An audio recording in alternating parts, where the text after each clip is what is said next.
आज पुन्हा एकदा आपले पंतप्रधान देशाला संबोधले आणि त्यांनीच देशाला संबोधल्याबद्दल लोकांना मोठ्या प्रमाणात शंका निर्माण झाली, की आता लॉकडाऊन तर होणार नाही आणि तशाच प्रकारची भाकीतसुद्धा त्यांनी मोठ्या प्रमाणात केली. कारण की आत्ताच निवडणुका झाल्यात आणि निवडणुका झाल्यानंतर हे संकेत येणार हे सगळ्यांनाच माहीत होतं आणि त्या पद्धतीने ते सुद्धा म्हटले आणि त्यांनी काय सांगितलं देशाला संबोधित पहा, विश्वगुरू कशा पद्धतीने आपल्या सर्वसामान्य जनतेला कशाप्रकारे संबोधित केलं. त्याच्यामध्ये त्यांनी सांगितलं, की सोनं जास्त खरेदी करू नका, चांदी खरेदी करू नका.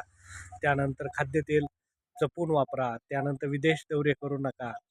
अतिशय समर्पकपणे लोकांना समजून सांगितलं, की कशा पद्धतीने परदेश दौरा करू नका आणि मोठ्या प्रमाणात इंधनचा तुटवडा आहे, इंधन कमी वापरा. अशा प्रकारे सल्ले दिलेत आणि सर्वसामान्य जनतेला त्यातून बाहेर काढण्यासाठी प्रयत्न केला आणि हे खरे संकेत म्हणजे की लॉकडाऊनचे संकेत आहेत. का पाहू बरं जरा आता भविष्यात करायचं काय?